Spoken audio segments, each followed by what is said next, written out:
Let's get you some analysis on this and bring in Jonathan Schanzer. He is Senior Vice President for Research at FDD. Jonathan, great to have you on the story for us today.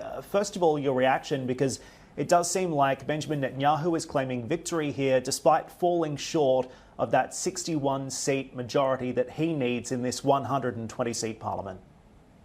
Well, he is claiming victory. He went up from 32 seats to 36, perhaps even 37, depending on who's counting. But I think that's right. He is falling short of the number that he needs. He needs 61 seats to have that razor-thin majority within the 120-seat Knesset. He has right now, according to the polls, 59. Now, that could change a little bit overnight or over the next couple of days. The reason for that is that there are still going to be some ballots counted from the Israel Defense Force, from the military, which usually will tack on a little bit to the right. But also don't forget there will be votes coming in from the prisons and from diplomatic posts abroad, and those are going to tack a little bit to the left. So my sense is that Netanyahu may get even to the 60 mark, but it's very unlikely he'll get to 61. And what we're hearing from Israel right now is that Likud loyalists are hoping that maybe they peel away one member of Knesset from another party, but it's very hard to imagine that right now. It's interesting. I remember being in Israel last year as this election was taking place. And of course, Netanyahu was unable to form a government in April. At the same time, he's also due in court in the next 2 weeks to face this litany of charges, including those of corruption. Do you think that this could mean that we could be in for round 4? Is that a real risk?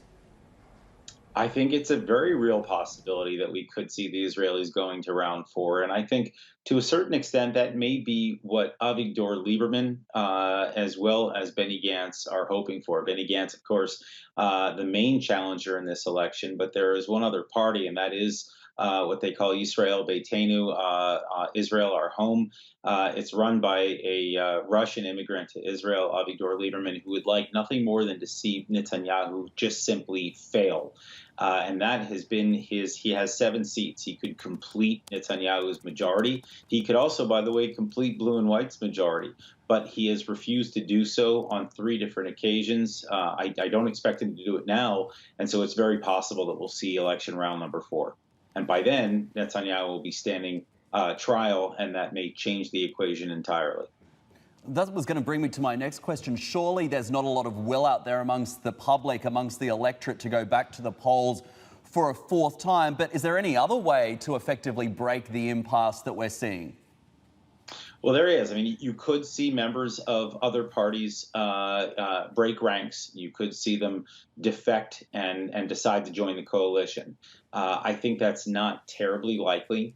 The other thing that we're hearing in the Israeli news tonight, I watched a lot of television tonight out of Israel, and what they're talking about is potential reconciliation, the idea that Netanyahu will somehow try to reach across the aisle and get Blue and White to agree to a national unity government, or to get Avigdor Lieberman to agree to a national unity government. At the end of the day, this would be the best thing for Israel. It would probably provide for a broader coalition, a more stable coalition. But if you've been following the Israeli elections, it's been very acrimonious. All the leaders are at each other's throats. They're sniping at one another. Certainly Gantz and Netanyahu, there's no love lost there. So it's very hard to imagine these alternative outcomes that I've just described.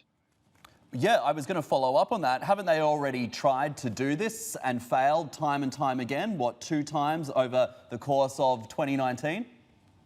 They have tried that, and the president of Israel, Reuven Rivlin, has certainly tried to broker a different range of coalitions. But really, when one looks at the math, it's quite simple that right now Netanyahu's coalition has 59.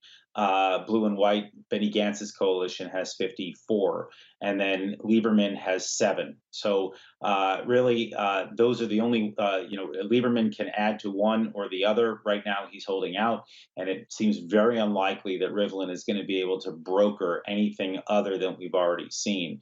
So the Israelis are holding out hope that these additional ballots, as they come in from abroad and from the prisons and from the IDF, that this may change things. But I would say that right now, it's a pessimistic outlook. It certainly seems like we've already seen this movie before, and we're about to see another round of it, perhaps in 3 or 4 months from now. Of course, that's bad news for the Israelis. It's expensive. It's annoying, but certainly not out of the realm that we'll see another round.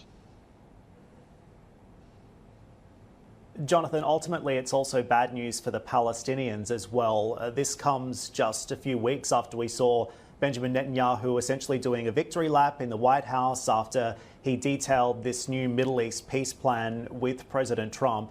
What do you think this does mean for the Palestinians? And if Netanyahu does emerge victorious, is he going to make good on this pledge to annex key parts of the West Bank, something that the PLO has really been disappointed to hear throughout this Middle East peace plan process? You know, it's actually fascinating that this entire debate about applying Israeli law and sovereignty to some of these territories. It's far more complicated than I think most people realize. There are questions about whether an interim government can do this. So that there is an argument out there that once a government is formed, you may be able to see a prime minister do this. There's also questions about whether a prime minister that is under indictment is able to make a move along these lines. I think that really the likely scenario is that both of these cases would make it difficult for Netanyahu to act alone. I think the best possible case scenario for all of this is Netanyahu winning and then being able to make unilateral moves. But it's still unclear whether that's possible. And even then, he'll still be under indictment. So the challenges remain. If there is a unity government, the equation would change entirely because Gantz has said that he wants to work with the Jordanians and the Arab states and even the Palestinians to come up with a solution to annexation that would satisfy all parties involved. And that, of course, would probably slow down the process considerably. So I think we're very far from watching Israel make those sorts of decisions. I know, of course, that the Palestinians are fearful of this, but I think they've got probably months to wait before major decisions along these lines are made.